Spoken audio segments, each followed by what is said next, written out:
कि इस भाग में बहुत बहुत स्वागत है ना।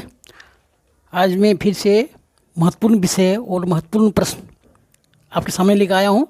उम्मीद करता हूँ आपको बहुत पसंद आएगा और ये सामान्य ज्ञान के प्रश्न आपको बहुत ही सफलता दिलाएगी, बहुत मदद करेगी। Thank you. इसी विषय से आगे बढ़ते हुए हैं, प्रश्न की तरफ पढ़ते हैं। पहला प्रश्न दोस्तों, नेशनल ज्योग्राफिक की पिक्चर ऑफ द ईयर प्रतियोगिता का आयोजन कहाँ हुआ, है ना। नेशनल ज्योग्राफिक की पिक्चर ऑफ द ईयर प्रतियोगिता ये कहाँ पे आयोजन हुआ? ये सैन फ्रांसिस्को का अमेरिका में हुआ। अमेरिका के सैन फ्रांसिस्को साइज में हुआ ये, है ना। भारतीय मूल के इंजीनियर ने अमेरिका के सैन फ्रांसिस्को में आयोजित national geographic picture of the year award जीता। भारतीय मूल के इंजीनियर सह फोटोग्राफर कार्तिक सुब्रमण्यम की खूबसूरत फोटो ने 5000 से अधिक प्रविष्टियों को पीछे छोड़ते हुए नेशनल ज्योग्राफिक की फोटो ऑफ द ईयर प्रतियोगिता 2030 में शीर्ष स्थान हासिल किया। महामारी के कारण सैन फ्रांसिस्को कैलिफोर्निया में अपने घर में पर रहने के बाद कार्तिक सुब्रमण्यम ने 2020 में अपने कैमरे के साथ प्रयोग करना शुरू किया था, पर अपनी सफलता आखिर मिली गई, है ना। इसलिए हमें इससे क्या सीखने मिलती दोस्तों?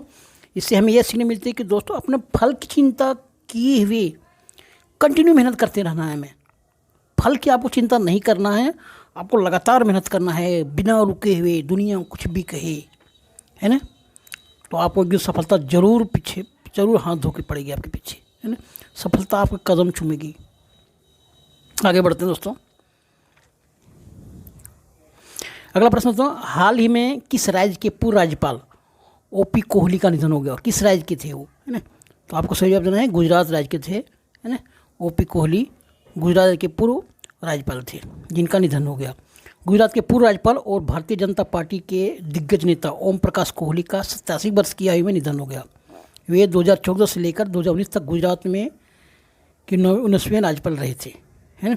और गुजरात के राज्यपाल के रूप में उन्होंने अध्यक्षता करते हुए उन्होंने मध्य प्रदेश के राज्यपाल और गोवा का भी काम किया था। वे राज्यसभा के पूर्व सदस्य थे और दिल्ली में भाजपा के पूर्व अध्यक्ष भी शिक्षाविद भी थे, है ना।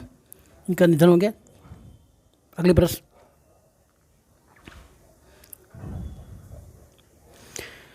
छत्रपति शिवाजी महाराज की जयंती कब मनाई गई? तो दोस्तों ये 19 फरवरी को हर साल मनाई जाती है ना। देश भर में 19 फरवरी को छत्रपति शिवाजी महाराज की 393वीं जयंती मनाई गई और यह जयंती पहली बार आगरा के किले दीवाने आम में मनाई गई। पहली बार यहाँ मनाई गई। क्यों? छत्रपति शिवाजी महाराज का जन्म 19 फरवरी 1630 को मराठा परिवार में हुआ था। उनके जन्मदिन के अवसर पर हर साल शिवाजी महाराज जयंती मनाई जाती है। वह देश के वीर सपूतों में से एक थे। उन्होंने 1674 में भारत में मराठा साम्राज्य की नींव रखी थी और उनका वास्तविक नाम शिवाजी भोसले था। ठीक है दोस्तों, महत्वपूर्ण चीज़ लाते हैं, बात ही नहीं रखता हूँ। शहाबुद्दीन चुप्पी किस देश के 22वें राष्ट्रपति बने? तो दोस्तों ये बांग्लादेश के 22वें राष्ट्रपति के रूप में नियुक्त किए गए। पूर्व न्यायाधीश और स्वतंत्रता सेनानी मोहम्मद शहाबुद्दीन चुप्पू बांग्लादेश के 22वें और नए राष्ट्रपति चुने गए। बांग्लादेश के सबसे लंबे समय तक रहने वाले राष्ट्रपति अब्दुल हमीद का कार्यकाल 23 अप्रैल को समाप्त होगा। बांग्लादेश के संविधान के अनुसार देश में कोई भी व्यक्ति केवल 2 बार ही राष्ट्रपति बन सकता है ना। वर्तमान राष्ट्रपति मोहम्मद अब्दुल हमीद का कार्यकाल इस साल 24 अप्रैल को समाप्त हो रहा है। ठीक है, अगले प्रश्न की तरफ।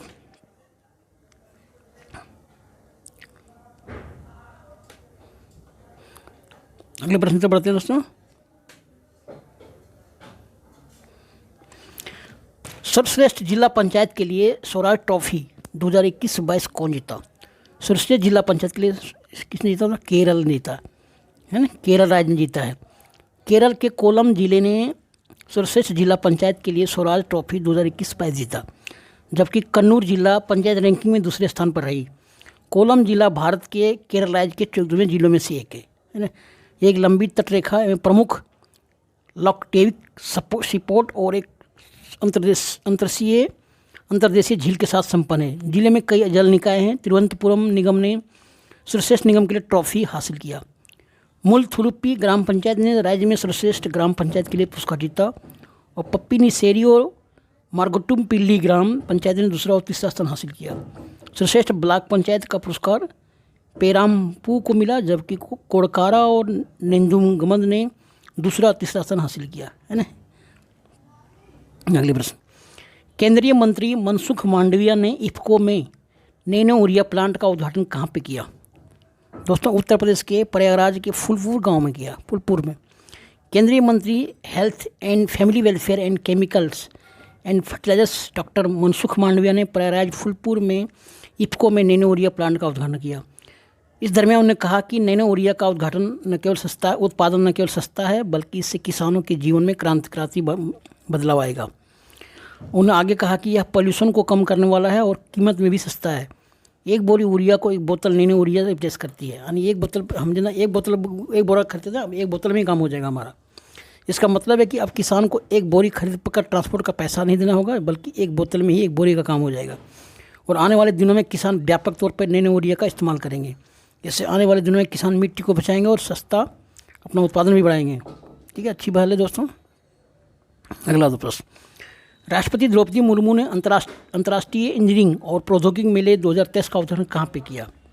दोस्तों ये नई दिल्ली में उद्घाटन किया गया। ठीक है, राष्ट्रपति द्रौपदी मुर्मू ने 16 फरवरी को नई दिल्ली में अंतर्राष्ट्रीय इंजीनियरिंग और प्रौद्योगिकी मेला IETF 2023 का उद्घाटन किया। इस मेले का आयोजन भारतीय उद्योग परिसंघ CII द्वारा किया जाता है। यह आयोजन न केवल इंजीनियरिंग और विनिर्माण क्षेत्र में भारत की विकास गाथा का उत्सव है, बल्कि दुनिया में श्रेष्ठ उन्नत प्रौद्योगिकियों में अन्य देशों के साथ सहयोग का प्रमाण भी है। IETF 2023 में उभरती प्रौद्योगिकी के 11 क्षेत्र सीमित हैं, जिनका अर्थव्यवस्था और समाज का गहरा प्रभाव पड़ेगा। थैंक यू दोस्तों। तो ये थे हमारे आज तक के वीडियो में महत्वपूर्ण प्रश्न। उम्मीद करता हूँ आपको जरूर सफल दिलाएंगे, ये मेरी दुआ है आप लोगों के लिए। Thank you. वीडियो अच्छा लगे लाइक कीजिए, सब्सक्राइब कीजिए, दोस्तों साथ शेयर करना भूलें। थैंक यू दोस्तों, मिलते हैं अगले वीडियो में कोई अलग टॉपिक के साथ में। ठीक है।